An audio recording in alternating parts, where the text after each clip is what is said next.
well, actually a couple of failures of talk, I decided to actually write down what I'm talking about, because it's really complicated to just think. All right, so let's go.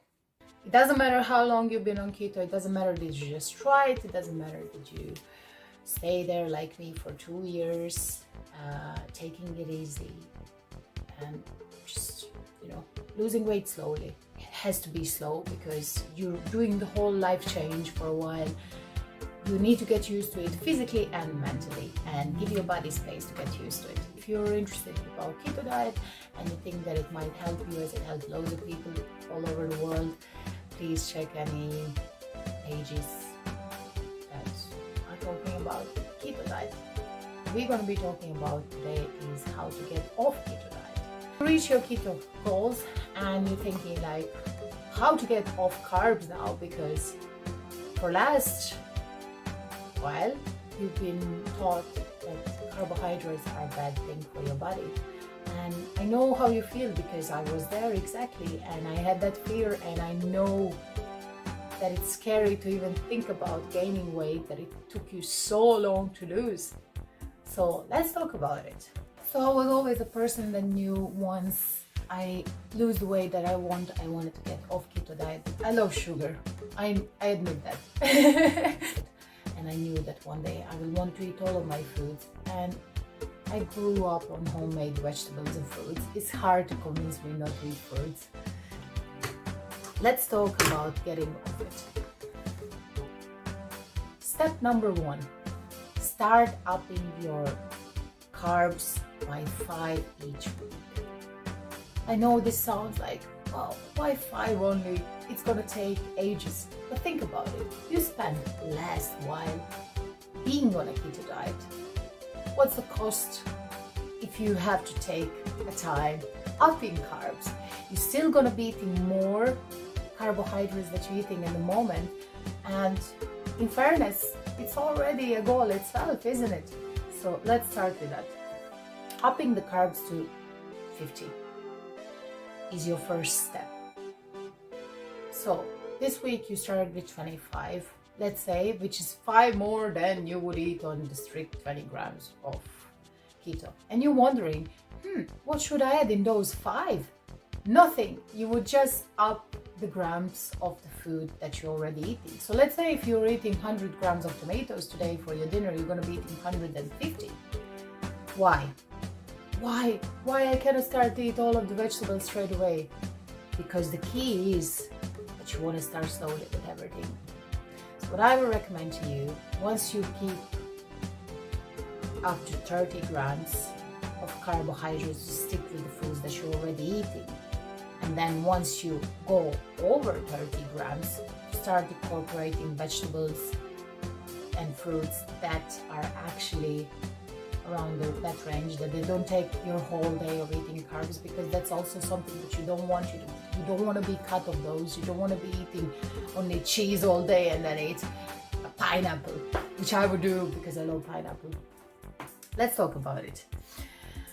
So you started eating 30 grams of carbohydrates. You reach your week 2, 3, and you're thinking now, which vegetables should I start with?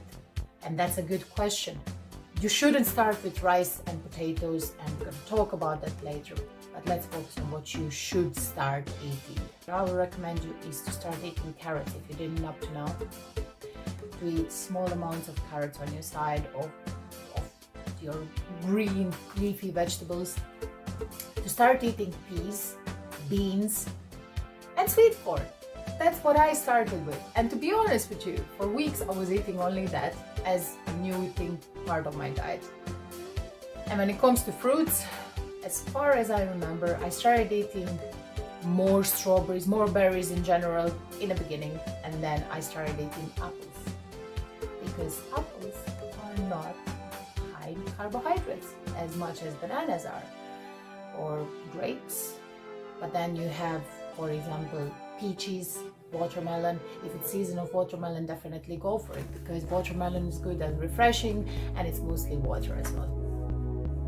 So let's say you started incorporating all of your things and you see, okay, my body is not reacting that bad. I'm not gaining weight because you keep in a range with your calories, which is another thing that is really important. If you're a person who was on keto diet and you were eating 1,700 calories, you should stick with the calorie deficit that you were on, because your body is still getting used to the new diet. There is big possibility you're going to get bloated a couple of days, that you're going to get water retain. It all depends for a person's body, and I'm just talking from my experience. So what's really important is to keep in calorie deficit for those weeks that you're adapting on your new diet, in the case not to gain any weight, which it won't be a problem for you because you're already used to these calories and you won't get hungry. So you came up to your 50 grams of carbohydrates a day, and now you think, okay, now it's time to finally eat some potatoes and rice. Yes, but slowly. So if you plan to have dinner with potatoes, you won't make 300 grams of potatoes for your dinner. You're going to take one small potato along with loads of vegetables that you're already eating today and slowly incorporate it into your diet. And you're going to see how your body reacts to it. For example, I find out after keto diet that I cannot drink too much milk, which I used to before keto diet. I used to drink 2-3 glasses of milk sometimes a day, and I wouldn't have any issues with my stomach. But now if I drink latte with regular milk, my stomach reacts to it. And it's not lactose intolerance, because I eat cheese and other stuff without any problems. But I continue drinking almond milk, and I see it as a beneficial. I don't lose my calories through the day through my coffees, and I drink loads of coffee. While some people would build up calories only on those. So find smart ways to skip those things. So you want to start eating slowly potatoes, then 1 week try a bit of rice, take 1 serving of rice and eat it through the day. I started with multigrain rice, let's say 125 grams, which would be half of the pack that I usually buy.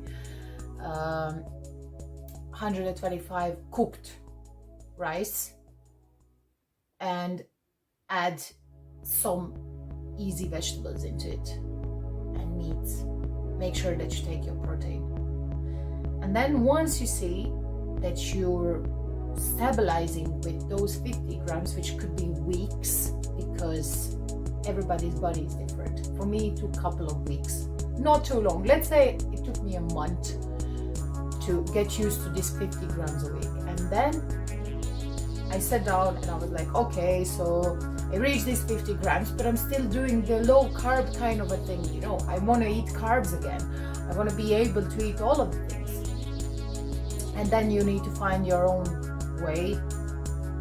And that's all depending on what you want to do next. So if you're a person who just wants to keep weight off, it's enough for you to incorporate more carbs slowly and for a while stay in calorie deficit till you incorporate all of them in your body, and then slowly up your calories.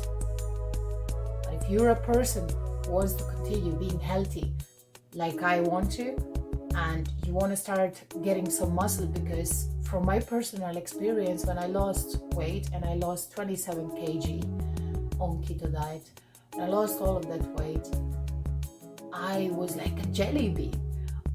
I was skinny, but I didn't have a single muscle in my body, and for me that didn't feel good, which doesn't mean that if it feels good for you that it's not a good thing. As long as you're being healthy and eating healthy, it doesn't matter do you have big growth of muscles or not.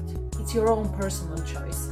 So what I decided to do is to follow up with fitness advisors, fitness coaches who are trained for all of this. And I was looking for it. I was looking for different pages, different variations, different styles, because it all depends on how active you are, how much you expect from yourself to exercise, and everything else. So let's talk about step number 2. So let's say you are on your 50 grams a week and you're doing well, and you see that carbohydrates are not your enemies and that you can eat them, and that you're still on your weight goal, and that everything is okay. Reach that 50 and now you're like, now when I reach 50 I might as well go up to 100.